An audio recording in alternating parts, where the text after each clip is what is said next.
officials at the US Treasury say the Biden administration is alarmed over the UK's market turmoil since our government published its mini-budget on Friday.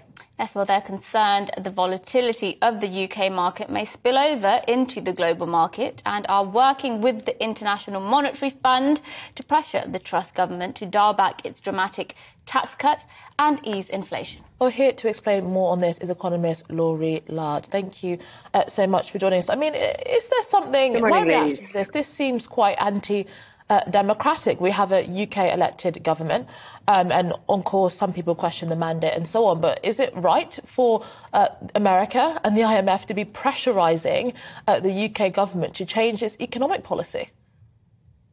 Well, I'm not sure if it's pressure so much. It is very, very unusual. You're absolutely right about that. Unusual. Let's look at these things in turn. The IMF first, and I think the IMF comments had a lot greater impact in the market than did the comments coming out of various U.S. officials. Although I am surprised that the U.S. has had so much to say as well. But let's look at the IMF. The IMF statement yesterday basically said that they have very grave concerns about promising tax cuts without giving much information about how these tax cuts will be funded. We don't tend to see the IMF singling out a developed economy, a developed economy where governance is thought to be very, very strong.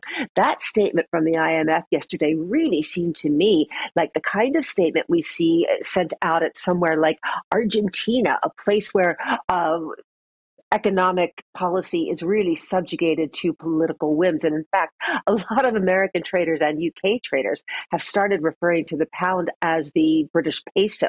That's how mystified they are about the policies that are taking place here. That IMF statement really was extremely unusual. As for the comments coming out of the US, I'm a little bit surprised. We've had a couple of them. We haven't had anything from the top of the administration. We do know that Joe Biden did assemble his U.S. team, his economics team. But I think why the U.S. is concerned is not so much about what's going on here in the U.K. They are concerned about what is happening with the U.S. dollar because, of course, as the pound gets weaker, the U.S. dollar gets stronger, and it may get stronger against the pound and a whole array of other currencies. And that presents a different set of problems for the U.S. when the dollar is very, very strong. It makes a lot of other economies have to handle higher inflation than they may have. But again, you know, it does beg the question. We said in the intro there it was massive tax cuts. It's not that massive, is it, Laurie Laird? Am I wrong to say that? You know, yes, it's 45p to 40p, which is £2 billion. And yes, it's gone from the 20% basic income, basic rate to 19%. Surely that's not what has triggered this entire reaction. Yes, that's exactly what has triggered this entire reaction. There isn't one individual tax cut that has been announced that is troubling. The whole package is troubling, and we're talking about NI contributions being reversed. We are talking about a reduction in income taxes sometime in the next fiscal year. We're also talking, and I think that the big problem with Kwasi Kwarteng was not so much the budget last Friday, although that was a problem. It was going on television over the weekend and saying, look, guys, there is more to come. And it's not just these tax cuts. It's the absence of any kind of information about how these will be paid for. So this entire scenario, it's not just one tax cut. The entire scenario of cutting taxes by $45 billion and not giving any information about where they will be paid for is the problem. I take that point. I mean, the IMF has said that they're kind of worried that this is going to exacerbate inequality and so on. But, I tend to think that I don't know if the IMF is in any position to be saying that. We know in the early 2010s their approach to Greece, which was a bailout if they had quite significant austerity measures, which actually massively exacerbated economic problems in Greece, to which they're kind of still recovering from. So the IMF is hardly this gold standard for sensible, level-headed economic policy. I think that there are debates about whether recommendations that the IMF has made over the years are accurate. I think the IMF is often accused of a one-size-fits-all sort of scenario. But when the IMF is lending And I'm glad you picked the example of Greece. When the IMF is part of a consortium that's lending billions and billions of dollars to the economy, one might argue that they are in a position to ask for some sort of structural changes in order to ensure that they get their money back. And the IMF doesn't have money of its own. It relies on contributions from lots of other countries, including, I have to add, the UK, which is the third or fourth biggest contributor to IMF funding. But let's go back to Greece. Let's go back to the example that you picked. The UK, this mini budget was so poorly taken by the markets.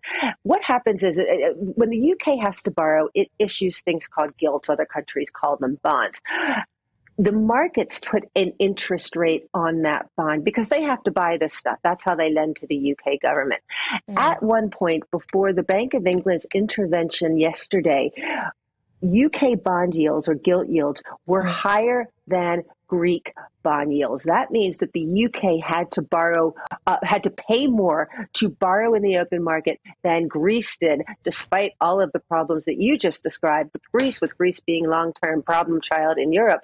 That's how dramatic the markets think think that this tax-cutting plan is. Yeah, and I just wonder, because obviously, you know, we have the Conservative Party conference coming up from Sunday to Wednesday. I'm sure the government are becoming anxious now as to how they're going to be received and perhaps considering whether they will change their mind, although they say they won't. What should the Chancellor, Kwasi Kwarteng, now be saying to the general public, to the markets, to reassure them? Well, I didn't detect, I'm sure that you heard Liz Truss's series of interviews on the radio this morning, and you mentioned the word anxiety. I didn't detect any anxiety whatsoever. It's almost as if she is not looking at what financial markets are doing. What should Kwasi Kwarteng do? Really good question. At this point, it wouldn't look great. He's lost so much credibility with the markets. Were he to reverse anything that he has already announced, he'd lose even more credibility, although I think long-term that would probably be a better plan. Another big mistake that he made was to not get any independent assessment of the cost of these tax cuts. The Office for Budget Responsibility was tasked with doing just that, had prepared some estimates. The Treasury did not want them. I think the first thing that he could do is come clean about how much this is going to cost and what the actual numbers are rather than estimates. Actual numbers are on what this is going to do to borrowing. And I think yesterday when we got the signals coming out that he is ordering a spending review throughout other departments, looking for department efficiencies, which is a code for tax or for spending cuts, he has to be very, very careful about that. The next thing that is going to blow up in this government's face is labor unrest in the NHS. He has to be very, very careful. And just finally, very, very quickly, I mean, do you buy any of the arguments that this is political in some way? You know, Joe Biden is clearly on the opposite side of the political spectrum, some may argue, to Liz Truss, and he's been very critical of Brexit and many other things that the UK has supported over the last few years. Do you buy in any of those arguments, that there are more political reasons, not just economic worries? I don't. I think that you're right. It does not feel like there's a particularly warm relationship between Joe Biden and Liz Truss. And I think the issue of how to deal with Northern Ireland and the aftermath of Brexit is a sticking point between the two nations. But further than that, I don't think with all of the economic issues that are happening in the US right now, I don't think what's happening economically in the UK is a massive issue on Joe Biden's radar screen.